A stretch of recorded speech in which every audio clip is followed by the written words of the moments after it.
Hey everyone, thank you so much for tuning into my channel. My name is Kiana, aka Yani, and I am here with another video. And today's video is going to be about connecting to your womb. So if this is something you're interested in, which is why you clicked, stay tuned. So I really wanted to talk on this topic because connecting to our womb as women is very important, but also beyond the physical sense, more of a emotional and spiritual level. I feel like once you go through so many failed relationships or traumatic experiences, a lot of those stuck emotions are within our womb and it's connected to our sacral chakra. But I wanted to start this video off with an affirmation from Queen Afua from her book Sacred Woman. It says, "My womb is my sacred nest in which I hold all my relationships. No one will enter into the womb of my mind, the womb of my heart, or the womb of my womb unless they are at their best, pure and clean. Join me, all my relations, in my natural living lifestyle. Join me in my peace of mind, in my states of divine bliss. My womb speaks peace to all my relations, and so my relationship speaks peace to my womb. I bless all of my relationships." I really wanted to start off with that affirmation because it just helps us not only reclaim our power, but reclaim our essence, because she said the womb of our mind, our heart, and the womb of our womb. And these wombs are literally essentially portals. So we have to be careful of what we're taking in, what we're digesting, whether that's low vibrating foods or low vibrating people or just negative experiences. If we're not releasing that, then those energies can be stuck. So I wanted to dive in more to the sacral chakra because our physical womb is connected to our sacral chakra, which is the chakra that governs pleasure, sexuality, creativity, relationships, things like that. So it starts vibrating at the age of 7. So we go through these karmic cycles about every 7 years. So at the age of 7 to 14, that's when our sacral chakra is opening and it's starting to awaken. So around these years, we are exploring our creative side. We're getting into relationships, not even relationships, or just friendships and bonding. We're learning more about sexuality and pleasure. We're just very curious at this time. The sacral chakra's ruling element is water, and water is directly linked to our emotions. Well, this is why they call it the seat of emotions.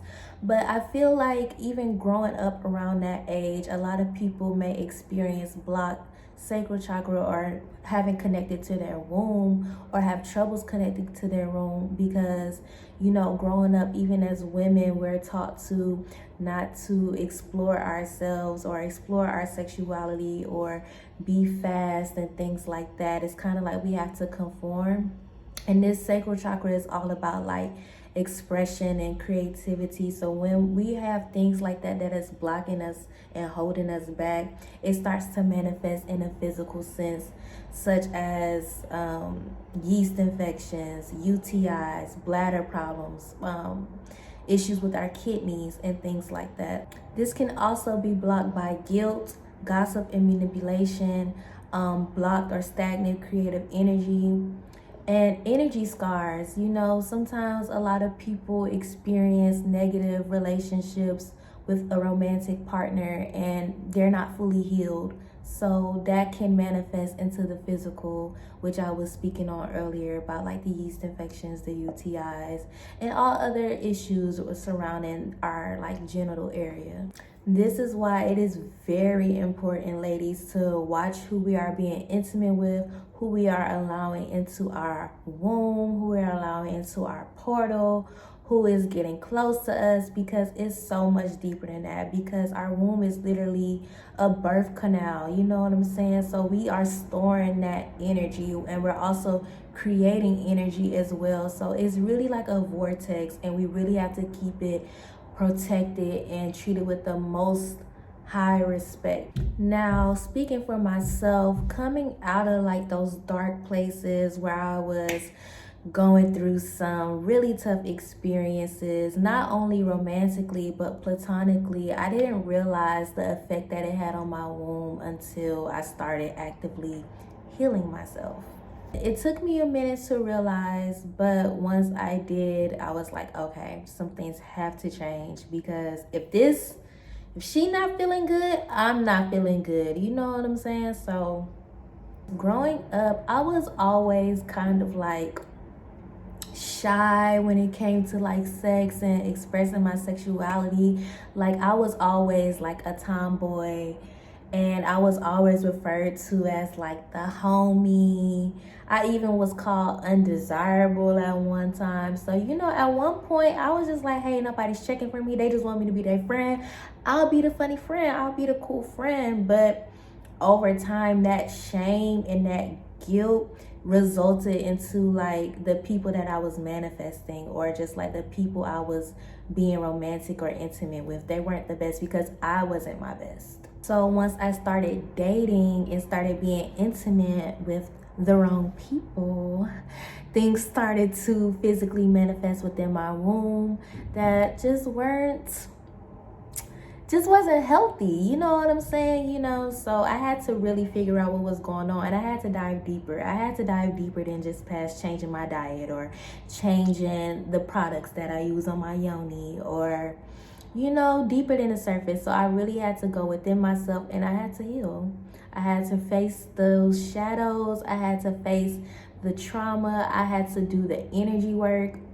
And that's why I was doing those affirmations or womb yoga, or just being by a body of water to replenish all of those emotions that I was letting out. Most importantly, I had to get comfortable with myself. I had to literally get reacquainted with my womb. And by doing that, I had to masturbate. I had to masturbate, like seriously. Like I just had to release, because after like my first like big breakup, I was just so over it. Like I didn't even want to have sex. Like I couldn't even like get close to no one. Like it just felt so like outer body for me. So literally I took a break from sex for a year, a whole year. But during that time, I was able to please myself, because I spent so many years like pleasing other people, and I never took the time out to really like please myself, or to get to know myself, what it is that I like, what it is that I want, what it is that I deserve. Another thing that I've included into my self-care journey, or just connecting to my womb, has been yoni steams. I love them. I just love how it feels. I love the herbs. I just love everything about it. It's literally like a reset for your punani. Like control, alt, delete, poof, it's gone. Like no evidence, no face, no case. So yeah, it's definitely been a journey, but this was something so important for me to touch on, because I just felt like all of my other videos have been vulnerable, and it was kind of just leading up to this point. Like I just always want to stay open, stay vulnerable, continue to share my story, because you just never know who's listening, who's watching, and who may need it at that time. So yeah, it's been a journey, but now I feel good. I feel blessed. I'm very connected to myself. I have healthier connections with other people. And so also for men, like if you're watching this, connecting to your womb can be connected to your passions as well. So you don't have to be a woman, or, you know, gender identifying as a woman to connect with your womb, because we all have wombs, and it's literally just a portal.